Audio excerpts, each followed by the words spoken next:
online, on the TuneIn app, and on your smart speaker. Play Shock Radio. This is the sound of Salford. Shock Radio News. It's just gone past 7 o'clock. I'm Josh Bingham. This is the latest from Shock. Police are investigating the deaths of three people at a care home in Swanage say potential carbon monoxide poisoning is in their primary line of inquiry. Residents of Gainsborough care home were evacuated and 7 people have been taken to hospital. 4 people have been killed and 14 others injured in an apparent terror attack at the headquarters of a defence and aerospace company in Ankara. Turkish President Recep Tayyip Erdogan has described this as a vile attack. The Home Secretary says that firearms officers facing trials over police shootings will remain anonymous unless convicted. Yvette Cooper says it's vital that they are not put in danger during the legal proceedings. Ultra-processed foods could be driving the re-emergence of a disease previously seen between the 16th and 18th centuries. Doctors in Australia have noticed the presence of a scurvy caused by lack of vitamin C. Liam Neeson's revealed when he intends to retire from action films. 72-year-old has reflected on his career with People magazine and says he could step back from such roles as early as next year. Shock Radio weather. And for the weather, it's remaining dry and settled, although becoming rather windy along the west coast and across the Pennines. It'll be 11 degrees overnight in Manchester. This is the Shock TV news programme. I am Josh Bingham. Joining with me is Alfie Garner. This is produced by Luke Jones and Alfie Mulcahy. And we've got a couple really interesting topics to talk about today. And I think it's good to start off with the main one that has been on everyone's minds. It's Trump versus Labour. We've had across the Atlantic a massive heated debate as Donald Trump has accused foreign interference within the election by Labour. Alfie, do you have anything to say on this? Well, it comes after... obviously, Donald Trump is one of the presidential nominees, as is Kamala Harris, and one of the members of staff for the Labour Party, not elected by the public, sent out a call on LinkedIn to ask for current or former Labour Party staff to head over to the US to help aid the election for Kamala Harris in North Carolina.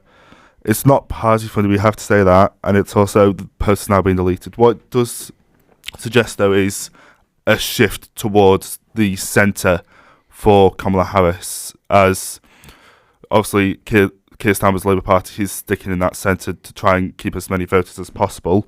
What I'll also say right now is Kamala Harris has previously stated that she wants a bipartisan government, including both Democrats and Republicans. Yeah, absolutely. And I think this has really thrown a stick in the mix regarding it, because obviously Trump has been using this as quite a great talking point to argue Labour as a far-left party. Of course, he believes that Kamala Harris is very much on the far left of the US political scale.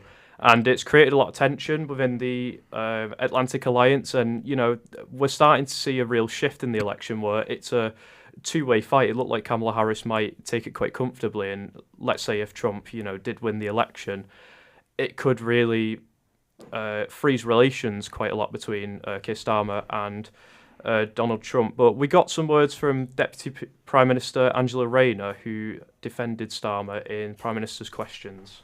People in their own time often go and campaign, and that's what we've seen. It happens in all political parties. People go and campaign and they do what they want to do in their own time with their own money. So the Prime Minister has played down a row with Trump, and he insists the relationship with Trump is not jeopardised.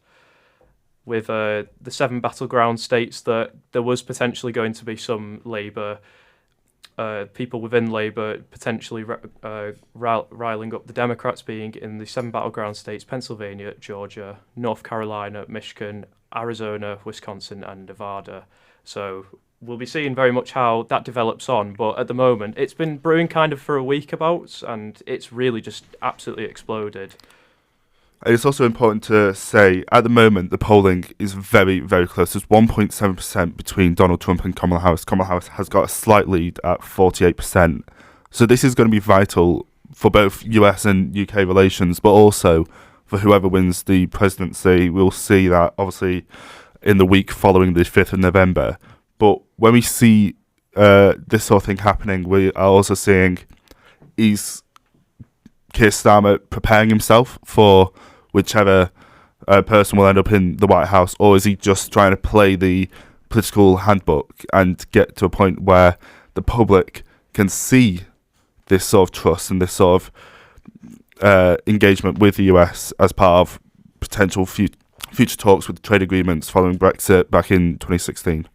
I think, yeah, what every Prime Minister aims to do really is to get a place on the international stage, and I think this is a very key thing that Starmer's been trying to do. You know, we very much saw that for the past few years, particularly under Conservative governments, while there's been friendly relations with the US, it's very much been a US-dominated relationship. A lot of the British public, I think, would believe. So I think this is an attempt potentially for him to play more widely within the international scale. But like I say, if Trump does get elected, this could be extremely volatile. So all eyes really on autumn time to see how the election turns out. Exactly, yeah. Also, it's not the first time this sort of thing's happened. In 2015, a former advisor to Obama did help Ed Miliband during his general election campaign. He obviously did end up losing, and David Cameron did win that election. Absolutely. So moving into more domestic issues at the moment, we've had, of course, recently the case of Chris Kabar's shooting by a Metropolitan Police officer back in September 2022. The firearms officers recently facing trial have, been kind of cleared of the allegations. We finally got a name of the police officer, Martin Blake, who had up until this point been given anonymity for the sake of his own privacy, and of course the only reason really they did this was because of reported threats against him and his family and a potential £10,000 bounty. Obviously, really explosive thing that's happened recently, and of course it comes at a time where there's a lot of, I think the British public aren't necessarily trusting the Metropolitan Police and, well, the police everywhere particularly. Yeah. There's been a lot of failings that have come over the past few years, and now, of course, we see a very controversial event where, a lot of people believe that we may see a police officer go to prison, and it's not occurred. Yeah, it's not happened yet. We have seen a lot of police officers go under trial, though, with potential misfailings of power. But we haven't seen, obviously, a officer plead guilty, not in this country anyway. But we obviously this comes after 2022 and what happened in a vehicle shop in London. Chris Kabar was shot in the head, but after this, we were waiting to see what happened with Blake. He was cleared within 3 hours by the jury, who unanimously overly agreed with each other. There was not opposition towards it at all to him being non-guilty to the crime that I was up against. Well, they should be really shooting in the torso if it comes to a direct threat to life. That is the only case really where a police officer should, in fact, use an armed weapon. But of course, if the subject is an immediate threat, they are allowed to aim for the head, and that was the justification by Martin Blake within his trial. And officers only really should fire shots to prevent a real immediate threat to life. That was by the Article 2 of the European Convention of Human Rights. And we got a comment on Yvette Cooper, who has reiterated that firearms officers facing trial over shootings while on duty will receive anonymity up until the point of conviction, which we'll get here. Officers act in the most dangerous situations on behalf of the state, so we will therefore introduce a presumption of anonymity for firearms officers subject to criminal trial following a police shooting in the course of their professional duties up to the point of conviction. And there's a lot of debate on whether this is particularly for potentially the police getting exemptions to some of the law that the average British citizen has to face. Yeah, of course, it does bring in the fact of who's above the law. In this case, would it be the police should be above the law, or should they have the same legal protections as normal citizens? But what it also does suggest is a shift in police power within the hierarchy of the organisation of when does a police officer gain that legal right and duty to do all these actions. Obviously, these were professionally trained armed officers who make up a very small percentage of the entire UK police force here in the UK. It does beg the question, though, does any form of separate justice power to the police weaken our confidence in them further? Confidence hasn't really recovered since other issues that the police have faced within the last few years, especially Daniel Khalif earlier this year when he escaped from Wandsworth Prison. It does beg the question of when do the public get to a point where they have no trust at all? Are we at that point? Can we feel that coming, sort of thing? Well, I think a lot of the public might argue potentially, because of course we've seen a lot of, this has been a major year or two of riots now ever since the Israel-Gaza conflict. We've seen a lot of riots all over the country, particularly Palestinian support riots, and there's really been a lot of debate on how the police should conduct themselves and how much power really should they get, because there's a lot of fear, I think, from many that if given too much power, that could be very dangerous and it could affect our lives. And obviously we see the many cases in the news, particularly this one here just a couple of years ago. We also got a comment from Lord MacDonald, who is a former Director of Public Prosecutions.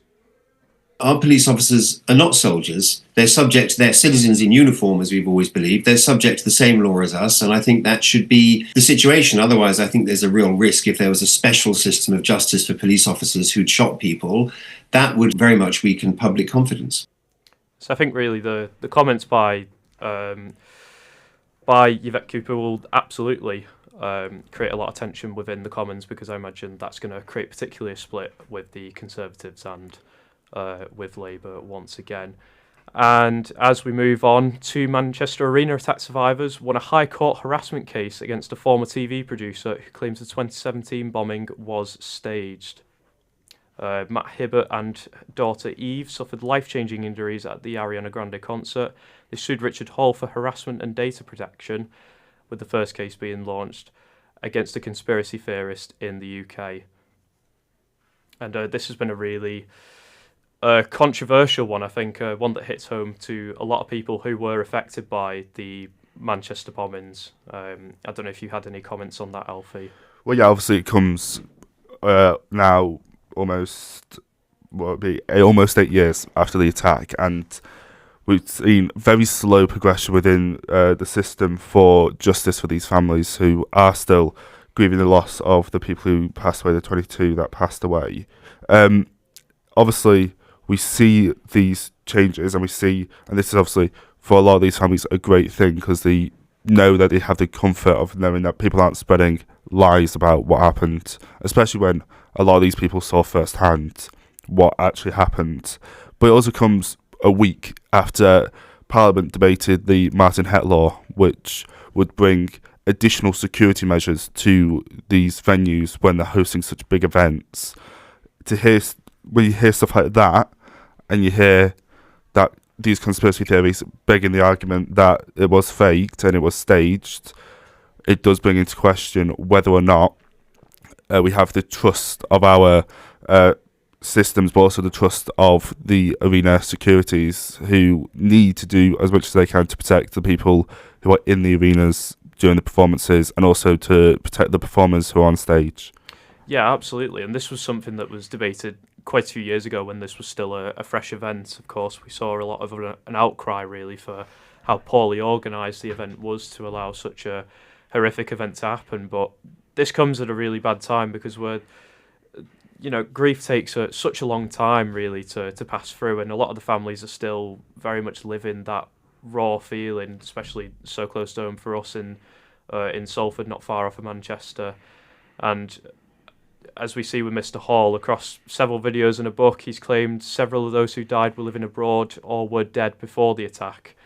And in court, he's told them that he believes that no one was genuinely injured in the bombing. Of course, as we know, 22 people were killed during the attack. So not really something that I think a lot of the people affected by the bombing will like to hear. And Definitely a very controversial case, it must be said.